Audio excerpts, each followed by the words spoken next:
Welcome back, everyone. Today we'll recap a 2017 Indonesian gothic horror film named Satan's Slaves. Before we start, it is a request to please like and comment on the video as it will help us to grow our reach.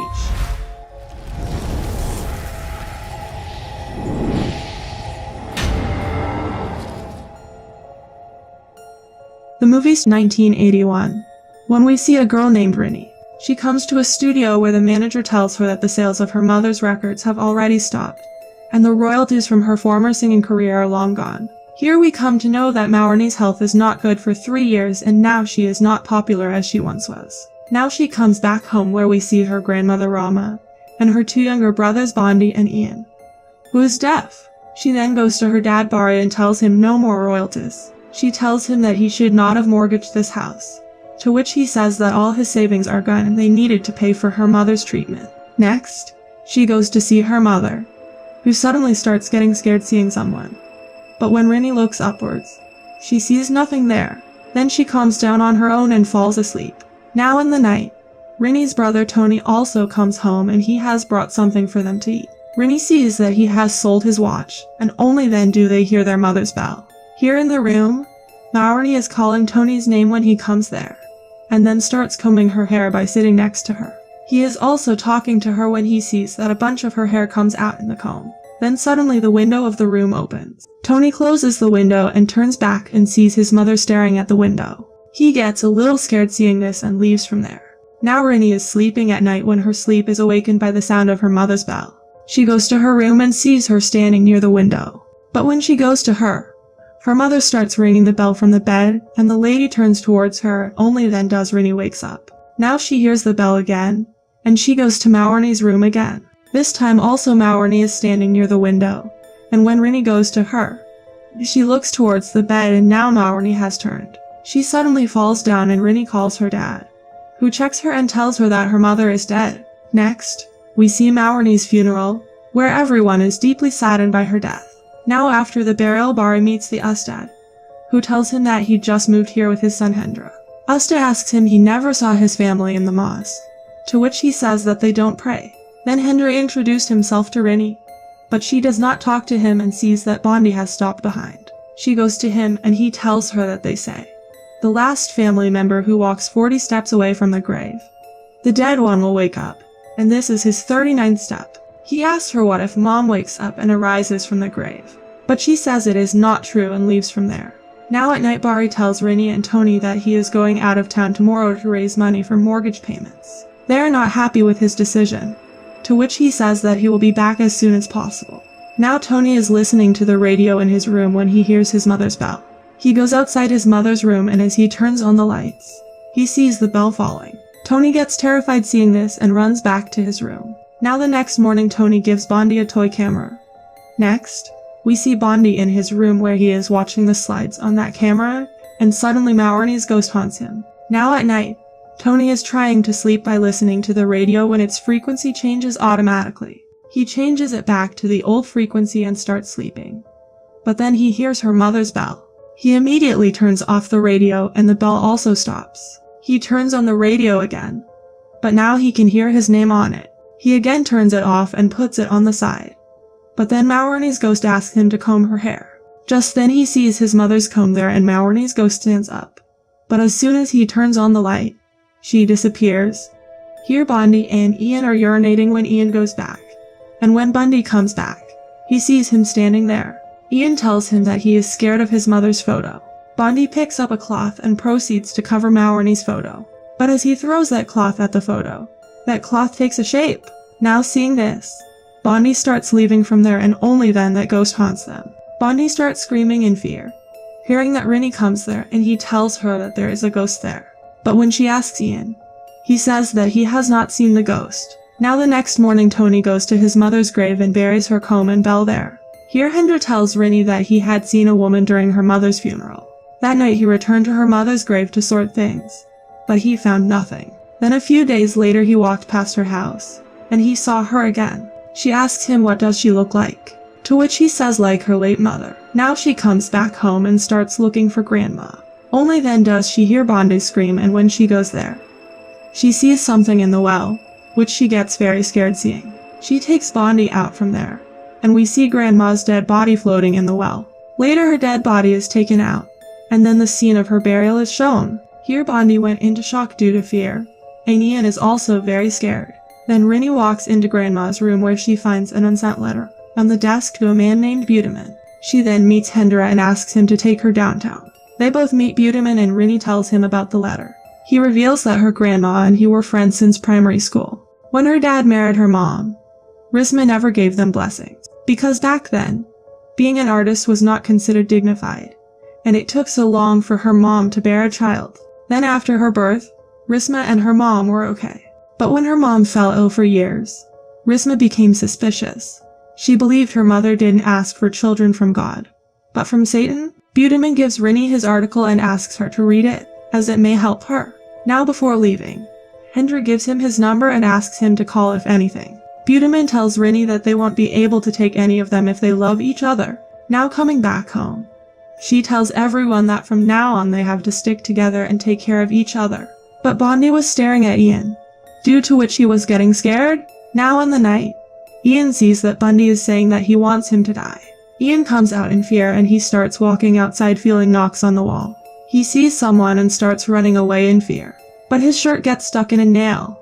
Then Grandma's ghost starts coming out of that room, but the scene gets cut right here. Now the next morning Rinny goes to the children's room and sees that Ian is not there. Outside she finds Tony and together they start looking for him. When she comes out, she finds him sleeping inside an iron chest. Now she brings him inside and explains that he doesn't have to do this again. Then Tony asks her about the magazine, on which she tells that it was given to her by a friend of Grandma's. He then tells her that it tells the story of a woman who's been married for 10 years and cannot have a child, and she finally gave birth to a child. In cities, there are Satan-worshipping cults that are related to fertility. Someone who wishes to have a child but is barren can join the cult and they will get pregnant. However, the last child must be given to the cult to be sacrificed when he reaches 7 years old. He then says Mom didn't want them to give them to the cult, so before her last child reaches 7 years old, she always had a new baby, but Rinny still could not believe these things. He then says that Ian is turning 7 in 3 days, but as per the article, the child can only be taken if his family gives him up. She asks him taken by whom, to which he says that the promised child will be taken by the living dead. Now Rinny is serving food to Ian when her grandma's wheelchair comes there on its own and she also hears her wheezing. She sees her grandmother in the mirror but no one is on the chair. Now they call Usted at home and tell him about it. He takes their grandmother's chair to her room and comes out and asks Rinny to show him her mother's room. Then he goes there and starts doing some prayers, after which he tells her that they are usually other beings imitating the ones they love to tear their family apart. He can only ask for help from God, so nothing will disturb them again. He asks them to pray because all beings are afraid of God. Now that night when Rinny is doing ritual washing before prayer, she is haunted by her mother's ghost. Then when she is praying, we see Maureen's spirit standing outside the window. Here the door of the children's room opens automatically. Ian closes the door and runs back to his bed. But then he hears Grandma's wheezing and sees Grandma standing near Bonda's bed. Here now that spirit has come inside the room, and suddenly she comes in front of Rinny, due to which she gets terrified. She then starts moving towards her and looks at her.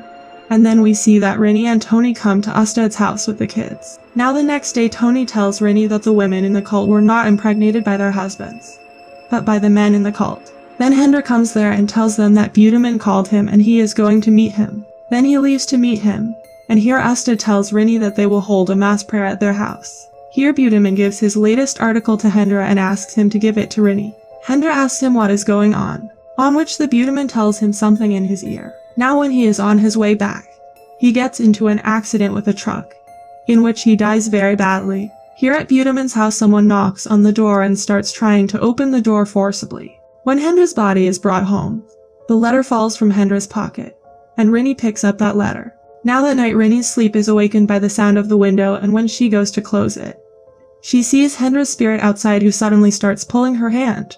Tony comes out, hears her scream and tries to save her, but Usted sees them from inside but he does not help them. Tony somehow frees Rinny from that spirit and only then their dad comes there. He asks them what they are doing here, to which Tony tells him that many things happen while he is gone. He then takes them home and tells them that tomorrow they are moving to a flat downtown. Later, Tony takes Ian to the washroom but the door there gets locked. Hearing his scream, Bari and Rini come there. Bari breaks open the door and they see someone taking Ian inside the well. He jumps straight in and after searching for a while, he comes up with Ian. Tony then puts the rope in the well and Rini and he starts taking out Bari together. Then Rama's ghost also starts coming out of the water, but they both manage to take out Bari and Ian. Then they see that the members of the cult surround the house and they are moving towards them. They come inside the house where Rini tells Bari that they have come to take Ian. Just then Raham's wheelchair moves and flies towards them. They all try to escape but the door locks and Bundy and Ian are left outside. Bundy sees that Ghost has come to take Ian and Ian tells Bundy that he loves him. Bundy runs to save him and with that, the ghost also leaves from there. Then Bari and everyone else also comes out, and Bari goes out in anger and tells the members of the cult that they can't take any of his children. Then Tony brings him inside and tells them that they have left from there. Now the next day they are packing to move from this house, and they feel that everything is okay now. Bari tells them that after they move to a new flat, they will celebrate Ian's birthday at midnight. Now they keep waiting for the moving van throughout the day but their van does not show up. Then Ustad comes there to wish them a good journey. Rini tells Bari that she is going for a walk outside and Bari goes inside with Ustad. Outside Rini finds some seeds in the forest and here Ustad apologizes to Bari for not being able to help last night. Now at night, Ustad asks him if he can stay here for some time as he feels lonely at home. Bari tells Tony and Rini to go to sleep and only then do the lights go off. Later, Rini finally opens Budaman's letter, which reads Satan's grand plan to spread his seeds. She goes to Tony and wakes him up. She tells him about Budaman's new article, which explains that the last child shall be taken by the cult because they are Satan's own child. It also explains that the cultist's arrival last night was simply to mark the house by spreading seeds for the undead to pick up the child.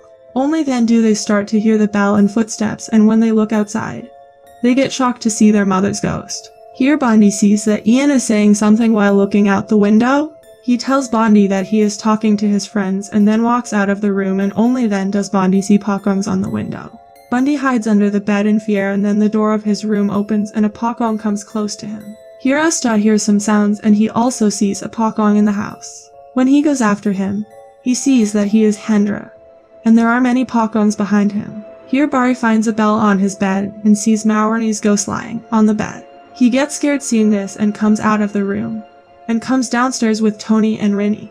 There they find Ustad who is attacked and killed by Pokongs. Then they hear Bondi scream and they immediately go to his room. From there Rini sees that Ian is roaming outside alone, and their mother's ghost is going after him. Now they all come out and see that Ian is standing with Maurani's ghost. He gets shocked seeing this and Tony brings him back inside. But inside too they are attacked by Pokongs and they close the door to escape from them. Here we see Grandma's spirit stopping the Pokongs to come inside. And only then Budaman arrives there and evacuates Bari and the other children. 1 year later, Bari and his family leave in an apartment in town. A woman named Jarmina comes over bringing food for them. Rini thanks her, and then she leaves there. Darmina returns to her apartment where her husband says they must make sure the family never leaves. Darmina says it's time for another harvest and her husband tells her to be patient. She plays a record and we see a jar full of those seeds there and the movie ends here. Please like and subscribe to my channel and click the bell icon never to miss new video updates. Thanks for watching.